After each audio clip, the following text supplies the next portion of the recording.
नमस्कार।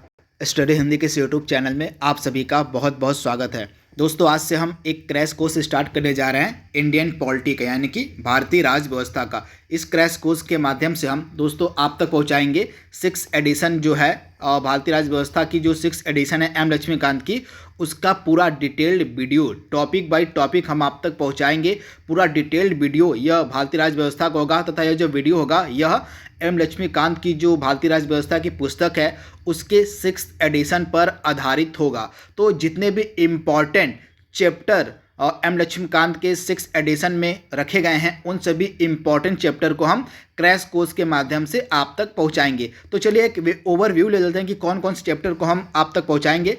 तो इसमें यहाँ पे आप देख रहे हैं ये सभी चैप्टर हैं जिनको हम पूरे डिटेल में आप तक पहुंचाएंगे।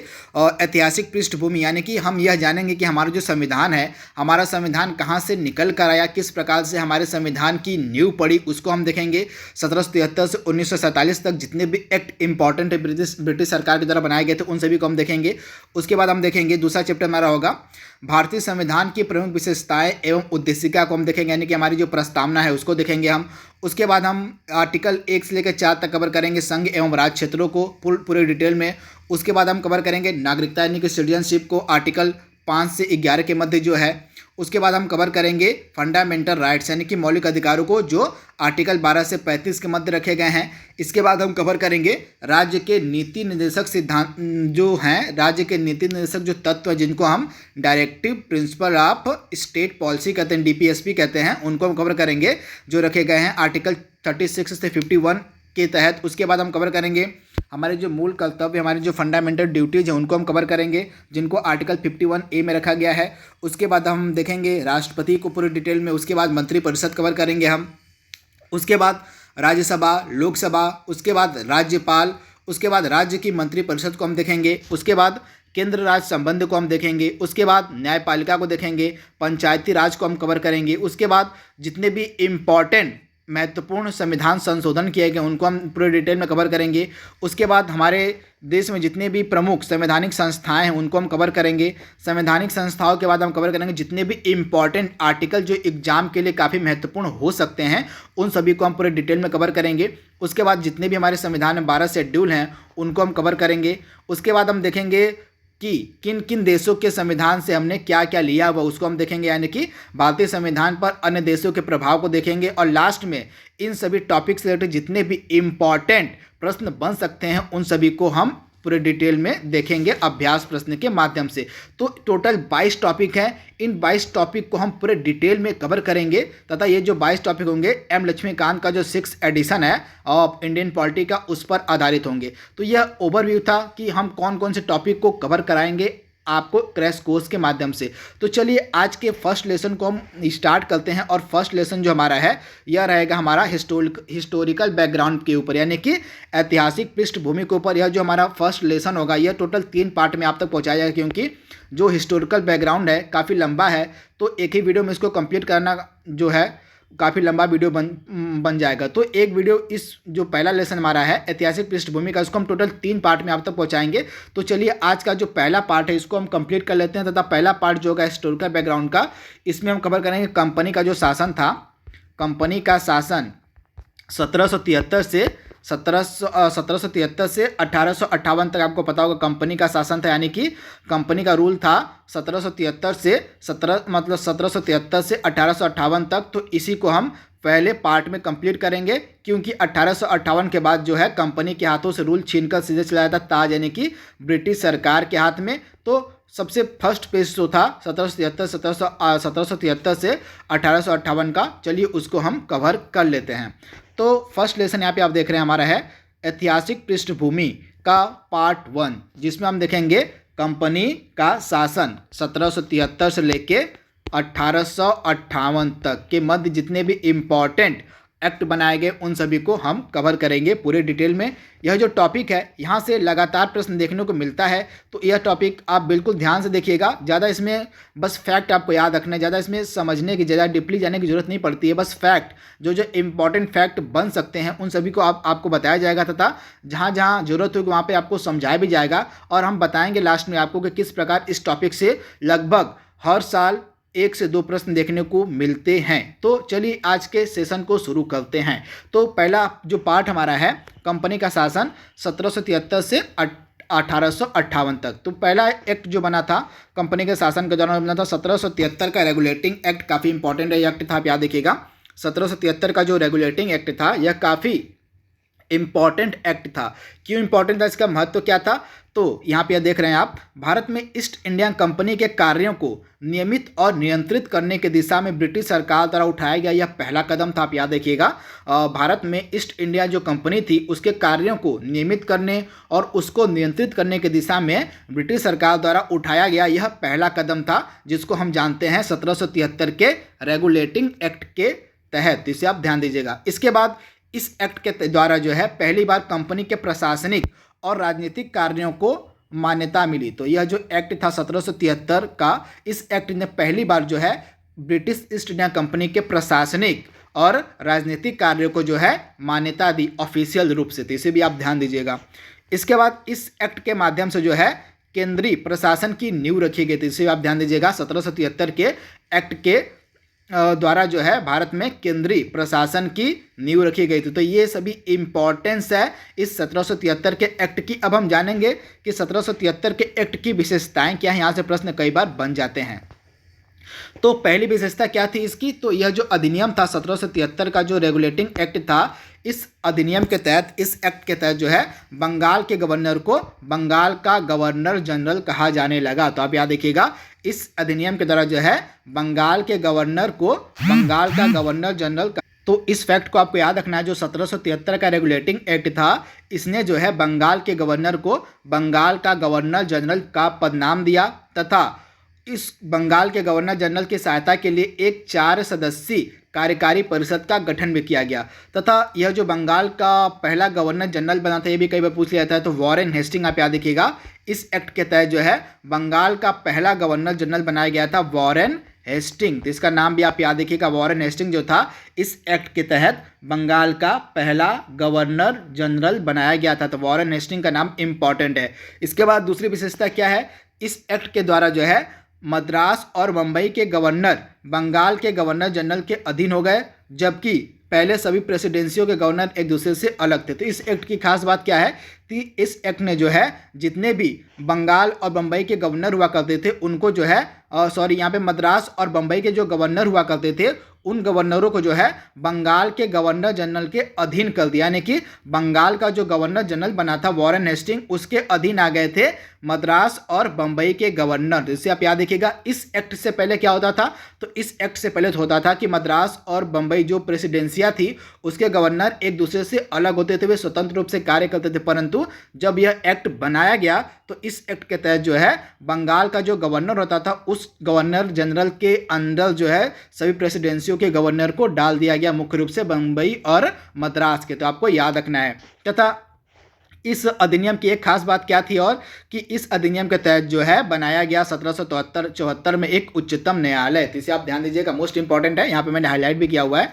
तो यह जो अधिनियम था 1773 का अधिनियम जो था, इस अधिनियम के तहत जो है कलकत्ता में जो है 1774 में एक उच्चतम न्यायालय की स्थापना की गई, जिसमें मुख्य न्यायाधीश के अतिरिक्त 3 अन्य न्यायाधीश भी थे। तो आप ध्यान दीजिएगा, 1773 के रेगुलेटिंग एक्ट के तहत जो है कलकत्ता में 1774 में एक उच्चतम न्यायालय की स्थापना की गई, जिसमें एक मुख्य न्यायाधीश था और 3 अन्य न्यायाधीश थे। तथा यह मुख्य न्यायाधीश का क्या नाम था, कई बार एग्जाम में पूछ लिया जाता है।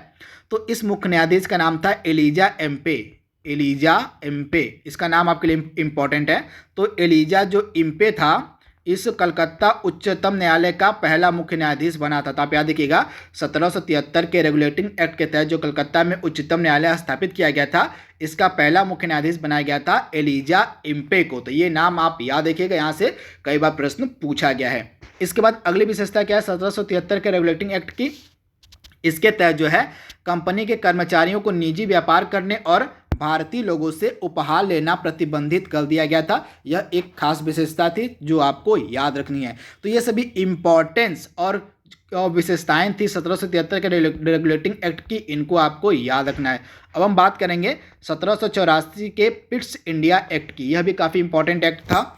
तो इसका इंपॉर्टेंस क्या थी, इसकी महत्व क्या थी? तो रेगुलेटिंग एक्ट में जितनी भी कमियां थी, 1773 का जो रेगुलेटिंग एक्ट बनाया गया था, उन कमियों को दूर करने के लिए, रेगुलेटिंग एक्ट में जितनी भी कमियां थी उनको दूर करने के लिए जो है इस अधिनियम को पारित किया गया था, जिसको नाम दिया गया था 1773 का क्या, तो 1774 का क्या क्या कहा गया था, तो 1700 यहाँ पे 1774 नहीं 1784 होगा, आप यहाँ पे करेक्ट कर लीजिएगा। तो 1784 का जो पिट्स इंडिया एक्ट था, 1784 का जो पिट्स इंडिया एक्ट था, इसको क्यों लागू किया गया था?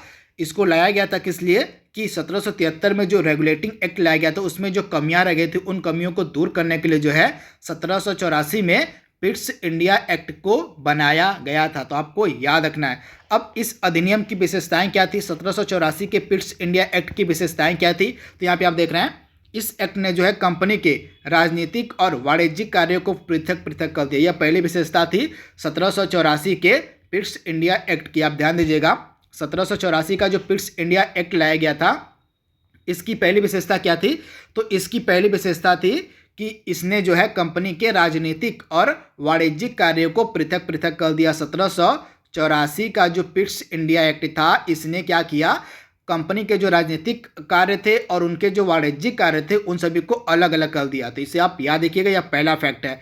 इसके बाद इसने निदेशक मंडल को कंपनी के व्यापारिक मामलों के अधीक्षण की अनुमति तो दे दी, लेकिन राजनीतिक मामलों के प्रबंधन के लिए जो है नियंत्रण बोर्ड यानी कि बोर्ड ऑफ कंट्रोल नाम से एक नए निकाय का गठन किया। तो ये फैक्ट आप याद रखिएगा। जो 1784 का पिट्स इंडिया एक्ट था, इसने जो है कंपनी के राजनीतिक मामलों के प्रबंधन के लिए जो है नियंत्रण बोर्ड यानी कि बोर्ड ऑफ कंट्रोल नामक एक नए निकाय का गठन किया। तो इसे भी आप याद रखिएगा, यानी कि कंपनी का जो व्यापारिक मामला था उसका अधीक्षण कौन करेगा? निदेशक मंडल करेगा, परंतु कंपनी का जो राजनीतिक मामला था उनके प्रबंधन के लिए जो है नियंत्रण बोर्ड यानी कि बोर्ड ऑफ कंट्रोल का गठन किया गया था कंपनी के द्वारा। तो ये फैक्ट आप याद रखिएगा। इसके बाद यहाँ पे आप देख रहे हैं अगली विशेषता, नियंत्रण बोर्ड को शक्ति दी गई कि वह ब्रिटिश नियंत्रित भारत में सभी नागरिक, सैन्य, सरकार व राजस्व गतिविधियों का अधीक्षण एवं नियंत्रण करे। यानी कि ब्रिटिश भारत यानी कि ब्रिटिश के अधिकार में जितने भी भारत में क्षेत्र थे, उन सभी क्षेत्रों के नागरिकों, उन वहाँ की सैन्य, सरकार और राजस्व संबंधित गतिविधियों का अधीक्षण करने और उनको नियंत्रित करने का जो अधिकार था, यह बोर्ड ऑफ कंट्रोल यानी कि नियंत्रण बोर्ड को कंपनी के द्वारा दे दिया गया इस अधिनियम यानी कि 1784 के पिट्स इंडिया अधिनियम के तहत। तो इसे आप ध्यान दीजिएगा। इसके बाद अगला इंपॉर्टेंट एक्ट कौन सा था? तो 1833 का चार्टर एक्ट। आप ध्यान दीजिएगा, 1833 का जो चार्टर एक्ट था, इसकी क्या क्या खास विशेषताएं थी, आइए उसको जान लेते हैं। तो 1833 का जो चार्टर एक्ट था, आप ध्यान दीजिएगा, इसने जो है बंगाल के गवर्नर जनरल को भारत का गवर्नर जनरल बना दिया। यह फैक्ट आप याद रखिएगा। 1773 का मैंने आपको बताया था, 1773 का जो रेगुलेटिंग एक्ट था, इसने बंगाल के गवर्नर को बंगाल का गवर्नर जनरल बना दिया था। मैंने आपको बताया था 1773 का जो रेगुलेटिंग एक्ट था, उसने बंगाल के गवर्नर को बंगाल का गवर्नर जनरल बना दिया था तथा बंगाल का पहला गवर्नर जनरल बनाया गया था वॉरेन हेस्टिंग को। परंतु अब जब हम आ गए यहाँ पे इस एक्ट में 1833 के चार्टर एक्ट में, तो इसने एक और चेंज कर दिया और बंगाल के गवर्नर जनरल को इस एक्ट के तहत जो है भारत का गवर्नर जनरल बना दिया गया। तो ये प्रोसेस आप याद रखिएगा, इसी प्रोसेस से प्रश्न कई बार एग्जाम में पूछा जाता है। तो 1833 का जो चार्टर एक्ट था, इसने बंगाल के गवर्नर जनरल को भारत का गवर्नर जनरल बना दिया गया तथा भारत का पहला गवर्नर जनरल बना लॉर्ड विलियम बेंटिक। तो इसे भी आप याद रखिएगा, 1833 के चार्टर एक्ट के तहत जो है बंगाल के गवर्नर जनरल को भारत का गवर्नर जनरल बना दिया गया तथा लॉर्ड विलियम बेंटिक जो है इस एक्ट के तहत भारत का पहला गवर्नर जनरल बनता है। तो इसे भी आप ध्यान दीजिएगा। दूसरी इसकी विशेषता क्या है? भारत के गवर्नर जनरल को पूरे ब्रिटिश भारत में विधायिका के असीमित अधिकार प्रदान कर दिए गए। आप याद रखिएगा, 1833 का जो चार्टर एक्ट था, आप याद रखिएगा 1833 का जो चार्टर एक्ट था, इसने गवर्नर जनरल को पूरे भारत में विधायिका के असीमित अधिकार प्रदान कर दिए। आप याद रखिएगा, जो यह 1833 का चार्टर एक्ट था, इसने जो है जो गवर्नर जनरल भारत का बनाया गया उसको जो है असीमित अधिकार दे दिए विधायिका के। तो इसे भी आप ध्यान दीजिएगा। इसके बाद अगला इंपॉर्टेंट क्या विशेषता इसकी है? तो अगली विशेषता है चार्टर एक्ट जो 1833 का था, इसने सिविल सेवकों के चयन के लिए खुली प्रतियोगिता का आयोजन शुरू करने का प्रयास किया। यह फैक्ट आप याद देखिएगा, जो सिविल सेवकों के चयन के लिए खुली प्रतियोगिता का आयोजन करने का जो मतलब प्रयास है, यह पहली बार किया गया था 1833 के चार्टर एक्ट के तहत।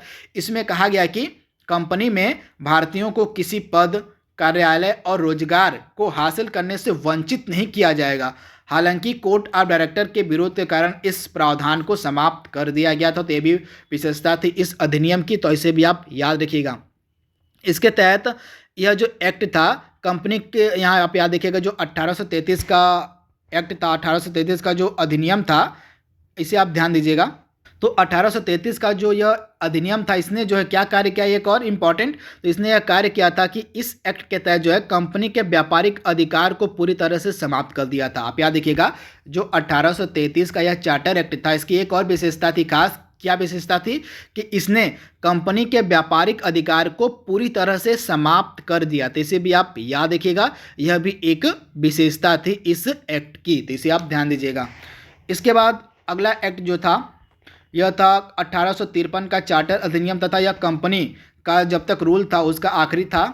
यही इसी अधिनियम के बाद जो है कंपनी का रूल समाप्त होता है और ताज का रूल आ जाता है। तो यह आखिरी एक्ट है जो कंपनी के द्वारा बनाया गया था, 1853 का चार्टर अधिनियम। तो आइए इसको भी देख लेते हैं कि 1853 का चार्टर अधिनियम क्या कहता है। तो 1853 का चार्टर अधिनियम आप याद रखिएगा, इस अधिनियम ने जो है सिविल सेवकों की भर्ती एवं चयन हेतु खुली प्रतियोगिता व्यवस्था का शुभारंभ किया। यह फैक्ट आप याद रखिएगा, मैंने हाईलाइट किया हुआ है। 1833 का जो चार्टर अधिनियम था, इसने सिविल सेवकों की भर्ती एवं चयन हेतु खुली प्रतियोगिता व्यवस्था का शुभारंभ किया। इस प्रकार विशिष्ट सिविल सेवा भारतीय नागरिकों के लिए भी खोल दी गई और इसके लिए 1854 में भारतीय सिविल सेवा के संबंध में मैकाले समिति की नियुक्ति की गई है। मोस्ट इंपॉर्टेंट फैक्ट है, आप याद रखिएगा। जो 1853 का चार्टर अधिनियम था, इसने क्या, इसकी क्या खास बात थी, इसने जो है सिविल सेवकों की भर्ती एवं चयन हेतु खुली प्रतियोगिता व्यवस्था का शुभारंभ किया। इस प्रकार विशिष्ट सिविल सेवा में भारतीय नागरिकों के लिए भी जो है खोल दी गई जगह, तथा इसके लिए जो है 1854 में जो है मैकाले समिति की नियुक्ति की गई। भारतीय सिविल सेवा के संबंध में जो है 1854 में मैकाले समिति की नियुक्ति की गई। इसके बाद इस अधिनियम ने जो है प्रथम बार भारतीय केंद्रीय विधान परिषद में स्थानीय प्रतिनिधित्व को भी प्रारंभ किया था। आप ध्यान दीजिएगा, जो 1853 का चार्टर अधिनियम था, इसने प्रथम बार भारतीय केंद्रीय विधान परिषद में स्थानीय प्रतिनिधित्व को भी प्रारंभ किया था। तो ये भी विशेषता थी इसकी, आप याद रखिएगा। इसके बाद इसमें एक और विशेषता थी, जो गवर्नर जनरल था भारत का, गवर्नर जनरल की परिषद में 6 नए सदस्यों में से, आप याद रखिएगा, गवर्नर जनरल की परिषद में जो है 6 नए सदस्यों में से 4 का चुनाव बंगाल, मद्रास, बम्बई और आगरा की स्थानीय प्रांतीय सरकारों के द्वारा किया जाना था। तो ये भी खास विशेषता थी, इसे भी आप याद रखिएगा।